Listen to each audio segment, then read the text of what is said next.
Welcome 7th standard. We'll continue with the 7th chapter, that is tribes, nomads and settled communities. With this part we'll finish off this lesson. In the last video I have explained about the Gonds tribe, isn't it? I have explained it. Now in this video we'll explain about Ahom's tribe. Now the Ahoms, they are telling they migrated to the Brahmaputra valley from the Myanmar. You know where's Myanmar? India and Burma side and Myanmar.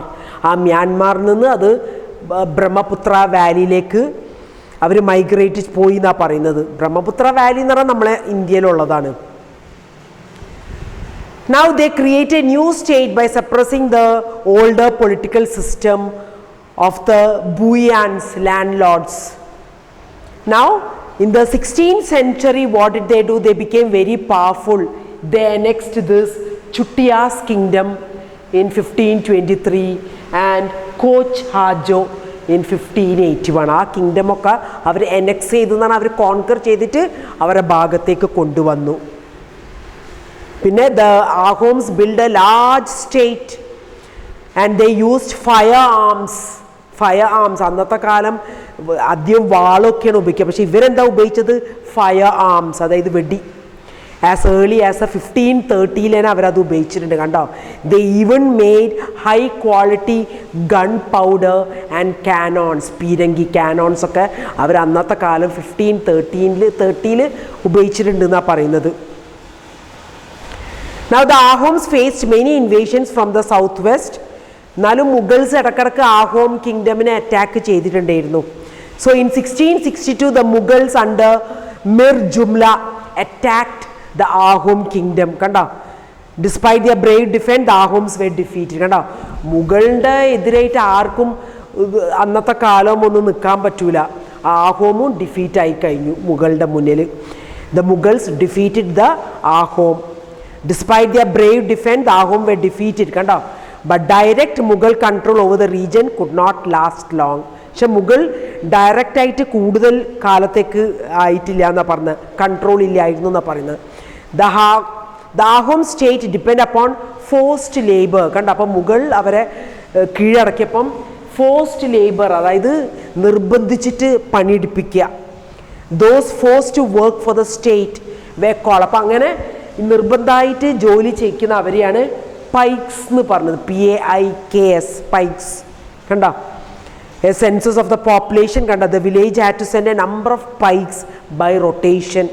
കണ്ട, forced labour ആയിരുന്നു under the Mughal power. So they were sent by rotation. ഇന്ന് ഇത്ര പേര്, അത്ര പേര്, നാളെ, അങ്ങനെ rotation ആയിട്ട് പൈക്സിനെ വിട്ടു for forced labor. And from heavily populated areas they were shifted to less populated places and all. Now Ahom's clans were thus broken up. By the first half of the 17th century, the administration became quite centralized. Almost all adult males served in the army during war. എല്ലാവരും മുതിർന്ന ആണുങ്ങളൊക്കെ ആർമിയിലായിരുന്നു serve ചെയ്തത്. They engaged in building dams, irrigation system and other public works. Now Ahoms also, what did they introduce? New method of rice cultivation. Rice cultivation പുതിയ മെത്തേഡാണ് ആഹോംസ് introduce ചെയ്തത്. And Ahom society were divided into clans. Clans means group or kales. കണ്ടോ, the society were divided clans or kales. Now the peasant was given land by his village community. Now they are telling the Ahoms worshipped their own tribal god. ഈ tribal എന്നാണ് നമ്മൾ പറയുന്നത്, ആദിവാസികൾ എന്ന് പറഞ്ഞാൽ അവരെ ഗോഡിനെ തന്നെയാണ് അവർ വേർഷിപ്പ് ചെയ്തത്. കണ്ടോ, പക്ഷെ ബ്രാഹ്മൺസ് അവരെ വല്ലാതെ ഇൻഫ്ലുവൻസ് ചെയ്തിട്ടുണ്ട്. പക്ഷെ temples and Brahmanas were granted land by the king. എന്നാലും ആഹോംസ് കിങ് ഒക്കെ ഇവർക്ക് ഗിഫ്റ്റൊക്കെ കൊടുത്ത്, അതായത് ഈ ടെമ്പിൾസിലേക്കും ബ്രാഹ്മണാസിനൊക്കെ ഗിഫ്റ്റ് കൊടുത്തു. അന്നത്തെ കാലം ഹിന്ദുയിസം ആയിരുന്നു പ്രീഡോമിനൻറ്റ് റിലീജിയൻ നമ്മളെ sub കോണ്ടിനെൻറ്റിൽ. But the Ahoms kings did not completely give up their traditional belief. അവർക്കൊരു ട്രഡീഷണൽ ബിലീഫ് ഉണ്ടായിരുന്നു ആഹോംസിനെ. അന്ന് ഹിന്ദുയിസം ഉണ്ടെങ്കിലും അവരവരുടെ ട്രഡീഷണൽ ബിലീഫൊന്നും വിട്ടുകൊടുത്തില്ല. അവർ ഹിന്ദുയിസം അഡോപ്റ്റ് ചെയ്തെങ്കിലും after adopting Hinduism also they didn't give up their traditional beliefs. Now poets and scholars also were given land. ഈ ആഹോംസ് Kings ഒക്കെ സ്കോളേഴ്സിന് പോയറ്റ്സിന് ഒക്കെ gift കൊടുത്തു. Theatre also was encouraged in those days. Now important works of Sanskrit were translated into local language. അന്നത്തെ കാലം കുറേ സാൻസ്ക്രിറ്റിൽ കുറേ books ഒക്കെ ഉണ്ടായിരുന്നു. അതൊക്കെ ലോക്കൽ ലാംഗ്വേജിലേക്ക് ട്രാൻസ്ലേറ്റ് ചെയ്തു. അങ്ങനത്തെ ഒരു ഹിസ്റ്റോറിക്കൽ വർക്കാണ് Buranjis. Buranjis is one historical work that was translated into Ahom language, അവരുടെ ലാംഗ്വേജിൽ തന്നെ. And then in Assamese they are telling. Now last will come to the conclusion. Now they have written conclusion.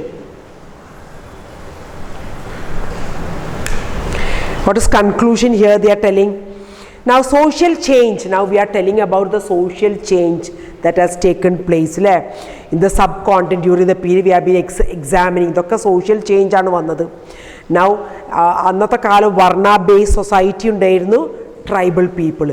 ആഹോംസ് ഗോൺസ് ഒക്കെ tribal people ആയിരുന്നു. അതുകൂടാതെ വർണ്ണ based society ഉണ്ടായിരുന്നു. അപ്പോൾ ഇവർ രണ്ടുപേരും കൂടെ ഇൻറ്ററാക്റ്റഡ്, അതായത് varna based society and the tribal people they interact each other. This interaction caused both kinds of society to adapt and change. കണ്ടോ, അത് അഡാപ്റ്റ് ചെയ്യാനും ചേഞ്ച് ചെയ്യാനൊക്കെ this caused. There were many different tribes that took place, that took up diverse livelihood over a period of time. Many of them merged with caste based society na parayunnathu. Now some tribes and all, they rejected both the caste system and the orthodox Hinduism. ഞാൻ പറഞ്ഞ അന്നത്തെ കാലം Hinduism ആയിരുന്നു അവിടെ പ്രധാനം. പക്ഷെ ചില tribes ഒക്കെ അതിനെ രണ്ടിനെയും റിജക്റ്റ് ചെയ്ത്, കാസ്റ്റ് സിസ്റ്റമും വർണ്ണ കാസ്റ്റ് സിസ്റ്റമും and the Hinduism. And then they establish extensive state, well organized system of administration also. Thus they became politically powerful. They are telling the Ahom's kingdom.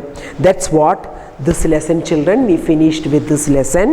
So along with this video I'll be sending the question answers also. Read the lesson well, children. Thank you.